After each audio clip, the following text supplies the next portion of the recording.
دور تک کوئی انسان یا جانور دکھائی نہیں دے رہا تھا۔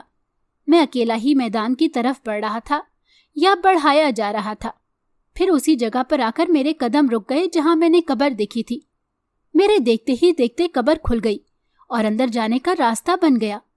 پھر ایک دفعہ نادیدہ قوت نے مجھے دھکیلا اور میں قبر کے اندر جا پہنچا۔ اندر کا منظر بہت بھیانک تھا۔ گندگی، بدبو اور انسانی ڈھانچوں نے عجیب کراہیت پیدا کر دی تھی۔ میں حیران تھا اور خوفزدہ بھی تھا کہ آخر میں یہاں کیوں آیا ہوں۔ پھر مجھے ایک زوردار کہکے کی آواز آئی۔ سامنے ایک دیوار نما چیز آئی اور میں نے دیکھا کہ وہاں ایک نہایت مکروہ چہرے والی مخلوق بیٹھی تھی۔ وہ مخلوق بولی، شاباش میرے چیلو، تم میرے شکار کو لے آئے۔ تم کون ہو؟ میں نے پوچھنے کی کوشش کی مگر میرے منہ سے آواز نہ نکل سکی۔ اب جیسے اس مخلوق نے میری بات سن لی۔ وہ بولی، میں شیطان کا پجاری ہوں۔ میں نے بہت سے برے لوگوں کی روحوں کو اپنے قبضے میں کر رکھا ہے۔ یہ لوگ دنیا میں بھی میرے حکم پر چلتے تھے اور اب بھی۔ میں ان بدروحوں کی مدد سے تم جیسے لوگوں کو بلاتا ہوں۔ اور وہ کہے لگانے لگا۔ مگر کیوں؟ تم مجھ سے کیا چاہتے ہو؟ میرے ذہن نے سوال کیا۔ اب کی مرتبہ شیطانی مخلوق کا منہ پہلے سے کہیں زیادہ کھل گیا۔ میں تم کو بھی اپنے چیلوں میں شامل کرنا چاہتا ہوں۔ تم میرے حکم سے دنیا میں برائی پھیلاؤ گے اور اپنے ساتھ دوسروں کو بھی شامل کرو گے۔ مگر میں یہ سب کیوں کروں گا؟ میرے ذہن نے پوچھا۔ تم کرو گے کیونکہ میں تمہیں بہت سی دنیاوی آسائشیں دوں گا۔ تم ساری زندگی مزے سے رہو گے۔ گناہوں کی لذت میں تم سب بھول جاؤ گے۔ تمہیں یہ بھی یاد نہ رہے گا کہ میں نے تم کو اپنے قبضے میں کر رکھا ہے، مگر تم میرے حکم پر ہی چلو گے۔ شیطانی مخلوق کے ارادے کو جان کر مجھے جھرجھری آ گئی۔ یہ دیکھو، شیطانی مخلوق نے مجھے ایک دیوار کی طرف متوجہ کیا جہاں دنیا کا حسن عیش و آرام نظر آ رہا تھا۔ میرا ایمان مضبوط تھا۔ میں نے فوراً آنکھیں بند کر لیں اور اپنی نظروں کے سامنے اللہ کے نام کو مرکز بنا لیا۔ بے شک میری آنکھیں بند تھیں مگر میں اپنے تصور سے اللہ کو دیکھ رہا تھا اور دل ہی دل میں لا حول ولا پڑھ رہا تھا۔ شیطانی مخلوق اپنے جادو کے عمل سے میرے ذہن کو پکڑنے اور جکڑنے کی کوشش کر رہی تھی مگر بے سود ثابت ہو رہا تھا، کیونکہ میں اللہ کے فضل سے 5 وقت کی نماز پڑھتا تھا اور رات کو سونے سے پہلے 4 کل اپنے اوپر پڑھ کر پھونکتا تھا۔ اسی کی برکت تھی کہ شیطانی قوت مجھ پر غالب نہیں آنے پا رہی تھی۔ جانے کتنی دیر اسی طرح گزر گئی۔ پھر شیطانی مخلوق کی چیخ نے میری آنکھیں کھول دی۔ وہ بہت غضبناک نظر آ رہا تھا۔ اس کے منہ سے جھاگ نکل رہا تھا۔ وہ اپنے چیلوں پر چلایا جو مجھے نظر نہیں آ رہے تھے کہ بدبختو، یہ کس کو پکڑ لائے ہو؟ یہ تو کوئی سچا نمازی ہے جو دکھاوے کے لیے نماز نہیں پڑھتا، یہ خدا پر پورا بھروسہ رکھتا ہے۔ میرے عمل کا اس پر کوئی اثر نہیں ہو رہا، اسے لے جاؤ یہاں سے۔ پھر مجھے زوردار دھکا سا لگا اور مجھے یوں لگا جیسے میں بے ہوش ہو گیا ہوں۔ میری آنکھ کھلی تو اللہ اکبر کی صدا میرے کانوں میں گونج رہی تھی۔ میں کلمہ پڑھ کر اٹھ بیٹھا۔ مجھے لگا کہ رات میں نے کوئی خواب دیکھا ہے کیونکہ میں اپنے بستر پر موجود تھا۔ میں نے الحمدللہ پڑھ کر وضو کیا اور فجر کی نماز پڑھی۔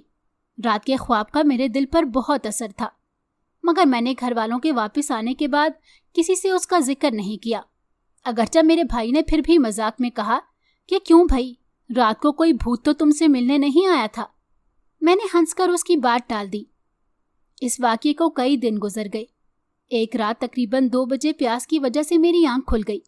میں اٹھا، پانی پیا اور پھر نہ جانے کیوں اپنے کمرے کی کھڑکی سے باہر میدان کی طرف دیکھا۔ یہ میدان بھی روز دن کے وقت دکھتا تھا اور اکثر وہاں سے گزرا بھی کرتا تھا، مگر اس رات کی سیاہی میں میدان کو دیکھ کر ایک مرتبہ پھر چونک پڑا، کیونکہ وہاں وہی قبر موجود تھی جو میں آج سے چند دن پہلے دیکھ چکا تھا۔ کہیں بھی میں خواب تو نہیں دیکھ رہا؟ میں نے پھر سوچا، مگر نہیں، یہ خواب نہیں تھا، حقیقت تھی۔ تبھی میرے ذہن میں آیا کہ جو کچھ اس رات کو ہوا وہ خواب نہیں تھا بلکہ سچ تھا۔ میں سوچ رہا تھا تو اب میں کیا کروں؟ وہ شیطان کے چیلے پھر کسی سادہ لوح کو پکڑ کر لے جائیں گے اور اسے اپنا پیروکار بنائیں گے، مگر میں کیا کروں؟ کیسے روکوں یہ شیطانی کام؟ مجھے تو کچھ معلوم نہیں کہ آج کون ان کا نشانہ بنے گا۔ معلوم نہیں وہ کمزور ایمان کا ہوگا یا مضبوط ایمان کا۔ پتہ نہیں وہ شیطان کے حربوں سے بچ سکے گا یا نہیں۔ میرا ذہن سوال کرتا جا رہا تھا اور الجھتا جا رہا تھا۔ جانے ایسے کتنے شیطان ہوں گے اور کہاں کہاں ہوں گے۔ اے اللہ، میں کیا کروں؟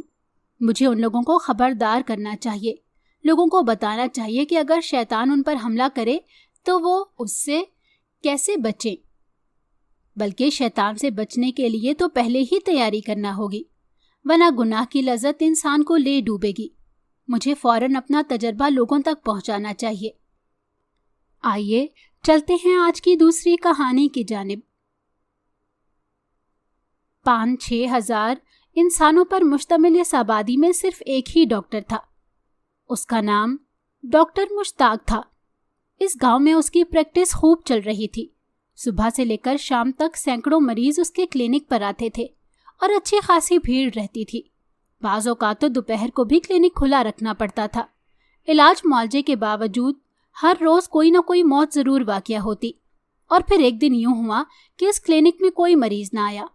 یہ بہت عجیب اتفاق تھا۔ ڈاکٹر مشتاق اسے ضرور اتفاق سمجھتا کہ دوسرے دن مریض آنا شروع ہو جاتے، مگر دوسرے دن بھی ایک مریض نہ آیا، اور پھر ہر روز ڈاکٹر کلینک میں آتا اور سارا دن مکھیاں مارنے کے بعد واپس گھر کو لوٹ جاتا۔ لوگوں نے بیمار ہونا اور مرنا چھوڑ دیا تھا۔ ڈاکٹر کو اس بات پر افسوس نہیں تھا کہ اس کے کلینک میں کوئی مریض نہیں آتا۔ اسے اس کلینک کو کھولے 10 سال ہو چکے تھے، اور ان 10 سالوں میں اس نے اتنی دولت کما لی تھی کہ ساری زندگی بیٹھ کر کھا سکتا تھا۔ وہ ایک نیک دل شخص تھا، اس لیے اسے پرواہ نہیں تھی، مگر اسے اس بات پر حیرت ضرور تھی۔ وہ جب بھی کلینک کھولتا، حسب معمول وہ کلینک میں گیا ہوا تھا کہ ایک 18-19 سال کا نوجوان اس کے کلینک میں داخل ہوا۔ وہ بہت پرجوش تھا۔ کمپاؤنڈر نے اسے روکنے کی کوشش کی کہ پہلے پرچی بنوا لے اور ڈاکٹر صاحب کے پاس جائے، مگر وہ نوجوان کمپاؤنڈر کو ایک طرف کرتے ہوئے سیدھا ڈاکٹر کے کمرے میں جا گھسا۔ اسے اس طرح کمرے میں داخل ہوتے دیکھ کر ڈاکٹر چونک پڑا۔ ڈاکٹر اسے جانتا تھا۔ اسے معلوم تھا کہ یہ نوجوان ایک شکاری ہے۔ لومڑی وغیرہ کو پکڑ کر اور انہیں ہلاک کر کے وہ ان کی کھالیں اتار کر اچھی طرح دھو کر اور سکھا کر، جب کھالیں ڈھیر ساری جمع ہو جاتی تو انہیں شہر میں بیچ دیتا تھا۔ یہی اس کا ذریعہ معاش تھا۔ بیمار ہونے پر وہ کئی بار اس کے کلینک آ چکا تھا۔ ڈاکٹر کو اس کا نام بھی یاد تھا۔ نوجوان کا نام دانیال تھا۔ لڑکے نے جوشیلے انداز میں ڈاکٹر کی میز پر زور سے مکہ مارتے ہوئے کہا کہ ڈاکٹر، آپ حیران ہوں گے کہ آپ کے کلینک میں مریض کیوں نہیں آتے۔ میں اس کی وجہ آپ کو بتاتا ہوں، آپ چلیں میرے ساتھ۔ یہ ٹھیک تھا کہ کئی دنوں سے کوئی ایک بھی مریض نہیں آ رہا تھا، اور اسے دانیال کی بات پر حیرت ہوئی تھی، اور اس کے دل و دماغ میں تجسس بھی پیدا ہوا تھا۔ مگر یہ بات اس کے لیے ایسی نہ تھی کہ وہ اسے چند سوال کیے بغیر اٹھ کر اس کے ساتھ چل دیتا۔ دانیال، تم ہوش میں تو ہو؟ میرے کلینک میں کسی مریض نہ آنے کی ایسی کیا وجہ ہو سکتی ہے جو تم مجھے دکھانا چاہتے ہو؟ اور اس بستی میں کوئی اور کلینک کھل گیا ہے تو میری سمجھ میں ایسی کوئی بات نہیں آ رہی، اور نہ ہی میں سمجھتا ہوں۔ تمہاری اس فضول سی بات سن کر میں اٹھ کر تمہارے ساتھ چل پڑوں۔ ڈاکٹر صاحب، نہ تو اس بستی میں کوئی اور کلینک کھلا ہے جس کی وجہ سے مریض آپ کے کلینک پر آنا بند ہو گئے ہیں، اور نہ ہی میرا دماغ خراب ہے جو میں ایسی بات کہہ رہا ہوں۔ آپ میرے ساتھ چلیں تو صحیح۔ جو میں آپ کو دکھانے لے کر جا رہا ہوں، آپ اسے دیکھ کر حیران ہو جائیں گے۔ دانیال کہتا چلا گیا۔ آخر ڈاکٹر مشتاق کو اٹھنا ہی پڑا، کیونکہ جس تجسس کو وہ نوجوان پر ظاہر ہونے دینا نہیں چاہتے تھے، اور اگر کچھ اور وقت گزرتا تو وہ اسے چھپا نہیں پاتے۔ وہ اٹھ کر نوجوان کے ساتھ چل پڑے، لہٰذا وہ کرسی سے اٹھے اور دانیال کے ساتھ چل دیے۔ ڈاکٹر مشتاق نے دانیال کے ساتھ چلتے چلتے کہا کہ بھائی، میں تمہارے ساتھ تو جا رہا ہوں، وہاں جا کر بھی دیکھ لوں گا، لیکن بتا دو کہ کیا بات ہے۔ ڈاکٹر صاحب، آپ جانتے ہیں میں ایک شکاری ہوں، اور جنگل میں جگہ جگہ شکنجے لگا کر لومڑیاں، ریچھ اور خرگوش وغیرہ کو شکار کر کے ان کی کھالیں شہر میں بیچتا ہوں۔ چند دن پہلے میں شکنجا لگا کر قریب ہی کمبل لے کر لیٹ گیا، اور پھر کچھ دیر بعد مجھے کڑک کی آواز سنائی دی۔ میں فوراً اٹھ کھڑا ہوا اور ٹارچ کی روشنی اس طرف ڈالی، مگر مجھے وہاں کوئی جانور دکھائی نہیں دیا۔ میں پھر لیٹ گیا۔ تھوڑی دیر بعد مجھے کسی کے کراہنے کی آواز سنائی دی، جیسے کوئی تکلیف میں ہو۔ میں گھبرا کر اٹھ کھڑا ہوا۔ کوئی انسان تو میرے شکنجے میں نہیں پھنس گیا؟ میں نے پھر روشنی اس طرف ڈالی۔ اب مجھے اس شکنجے میں کوئی عکس دکھائی دیا۔ شکنجا ابھی پوری طرح بند نہیں ہوا تھا۔ اس کا مطلب تھا کہ شکنجے میں کوئی آیا ضرور ہے۔ اب وہ عکس ایک حولے کی شکل اختیار کرتے کرتے پوری طرح سے واضح ہو گیا۔ میرے سامنے موت شکنجے میں آ گئی تھی۔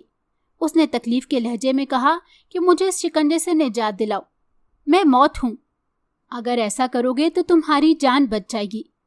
اس پر میں نے کہا کہ تم کبھی آزاد ہوگی تو مجھے مارو گی۔ یہ سنتے ہی اس نے انسانی روپ بھر لیا اور مجھے دھمکیاں دینے لگی۔ میں نے اس کی دھمکیوں کی پرواہ نہ کی اور زنجیر کو کھول کر اسے شکنجے سمیت گھسیٹا اور وہاں لے گیا جہاں میں اپنے شکاروں کو بے بس کر کے پنجرے میں رکھا کرتا تھا۔ میں نے اسے وہاں بند کر کے ایک بڑا سا تالا لگا دیا ہے۔ چلیے اب آپ خود اپنی آنکھوں سے دیکھ لیجئے کہ وہ کون سی مخلوق ہے۔ اور پھر یہ لوگ وہاں پہنچے۔ ڈاکٹر مشتاق نے دیکھا کہ اس پنجرے میں ایک آدمی بند تھا۔ ڈاکٹر نے کہا، دانیال یہ تم نے کیا کیا؟ تمہیں معلوم نہیں تم ایک غیر قانونی حرکت کر بیٹھے ہو، اس طرح تو پولیس تمہیں گرفتار کر لے گی۔ ڈاکٹر صاحب، ایک شہری ہونے کے ناطے قانون کو میں بھی سمجھتا ہوں، مگر میں نے کسی انسان کو نہیں بلکہ کسی اور مخلوق کو قید کر لیا ہے جو اپنے آپ کو موت کہتی ہے۔ آپ میری بات کا یقین کریں۔ اور ہاں، مجھے ایک کام یاد آ گیا ہے، میں جا رہا ہوں، آپ بھی چلے جائیں۔ اور یہ جو انسانی روپ میں آپ کے سامنے ہے، اس پر ذرا ترس نہ کھائیں، کیونکہ اگر یہ آزاد ہو گیا تو پھر ہمیں نہیں چھوڑے گا۔ ڈاکٹر مشتاق نے سامنے ہی اپنے استبل میں سے ایک گھوڑا نکالا اور جنگل کی طرف چل دیا کہ دیکھے وہاں کوئی جانور اس کے شکنجے میں پھنسا ہے کہ نہیں۔ ڈاکٹر بڑبڑایا کہ یہ لڑکا پاگل ہے، اس نے خواہ ایک انسان کو قید کیا ہے، مجھے اس کا علاج کرنا پڑے گا۔ ڈاکٹر مشتاق جلدی کیجئے، مجھے اس کی قید سے آزاد کر دیں، مجھے بڑی وحشت ہو رہی ہے۔ ہاں میں ابھی کچھ کرتا ہوں۔ یہ کہتے ہوئے ڈاکٹر ادھر ادھر کچھ تلاش کرنے لگا۔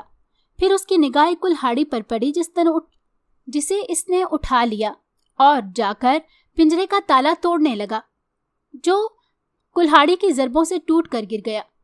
اور پھر ڈاکٹر نے جیسے ہی پنجرے کا دروازہ کھولا تو وہ اپنی اصلی حالت میں آ گیا۔ اس کا اصلی روپ بہت ہی بھیانک تھا۔ وہ کہنے لگا، میں پہلے تو آپ کا بہت بہت شکریہ، پہلے تو میں دانیال کو ختم کروں گا۔ ڈاکٹر اسے دیکھتے ہی چونک پڑا۔ اسے اپنی غلطی کا احساس ہوا کہ اس نے بہادر نوجوان کی بات پر یقین کیوں نہیں کیا۔ اب اسے دانیال کی فکر راہ کھوئی اور اس نے بھی استبل میں سے ایک گھوڑا نکالا اور اس پر سوار ہو کر جنگل کی طرف چل پڑا۔ وہ گھوڑے کو نہایت تیز دوڑا رہا تھا تاکہ دانیال کو کہیں چھپا دے، اور پھر وہ اس تک پہنچ گیا۔ دانیال نے بھی اسے دیکھ لیا۔ وہ حیران تھا کہ ڈاکٹر اس کے پیچھے کیوں آ گیا ہے۔ دانیال، تم کہیں چھپ جاؤ، وہ جن ذات جسے تم نے قید کیا تھا وہ تمہیں مارنے کے لیے آ رہا ہے۔ اتنے میں وہ جن بھی وہاں پہنچ گیا۔ اس نے دانیال کو مار ڈالا۔ وہ گھوڑے سے گر پڑا اور ڈاکٹر اپنے گھوڑے سے اتر کر آیا۔ اس نے دانیال کے قریب پہنچ کر اس کی نبض دیکھی، دل کی دھڑکن سننے کی کوشش کی۔ وہ جانتا تھا کہ دل کی دھڑکن بند ہونے پر کوشش کر کے اسے دوبارہ چلایا جا سکتا ہے۔ اب اس نے اپنے پوری طاقت صرف کر دی، سینے پر زور ڈالا اور دباؤ ڈالا، منہ کے ساتھ منہ لگا کر اس کی سانس بحال کرنے کی کوشش کی اور آخر وہ کامیاب ہو گیا۔ وہ جن ذات کھڑا سب کچھ دیکھ رہا تھا۔ وہ ڈاکٹر سے کہنے لگا کہ تم نے اسے کیوں بچایا ہے؟ اس نے مجھے بہت بری طرح سے قید کر لیا تھا۔ میں تو اپنا روپ بدل کر اس گاؤں میں لوگوں کی مدد کر رہا تھا، اس گاؤں میں لوگوں کی بیماریاں دور کر رہا تھا اور ان کی خدمت کے لیے آیا تھا، لیکن اس نے مجھے بہت بری طرح سے قید کر لیا۔ تبھی میں اس کی موت بننا چاہتا تھا کیونکہ اس نے ظلم کیا ہے۔ تبھی ڈاکٹر مشتاق اس کی منت کرنے لگا کہ اس کی جان بخشی کر دو، اس سے غلطی ہو گئی، اب تم یہاں سے چلے جاؤ، تمہیں کوئی بھی تکلیف نہیں پہنچائے گا اور نہ ہی تنگ کرے گا۔ اگر تم اس گاؤں کے لوگوں کی مدد کرنا چاہتے ہو تو ضرور کرو۔ یہ سن کر اس جن ذات کا غصہ کم ہو گیا اور اس نے ڈاکٹر سے کہا کہ ٹھیک ہے، لیکن اب میں یہاں رہنا پسند نہیں کروں گا، مجھے یہاں سے جانا ہے۔ ڈاکٹر نے اسے کہا کہ تم جا سکتے ہو۔ تبھی وہ جن ذات خاموشی سے وہاں سے چلا گیا اور اس کے بعد ڈاکٹر کا کلینک دوبارہ سے آباد ہو گیا اور روز ڈھیروں ڈھیر مریض اس کے کلینک پر آنے لگے۔ دوبارہ سے بیماریاں بھی پھیلیں اور لوگ مرنے بھی لگے۔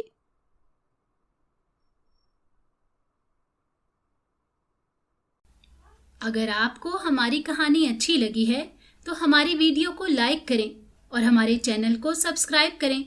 اور کامنٹ سیکشن میں اپنی قیمتی رائے کا اظہار کرنا نہ بھولیں۔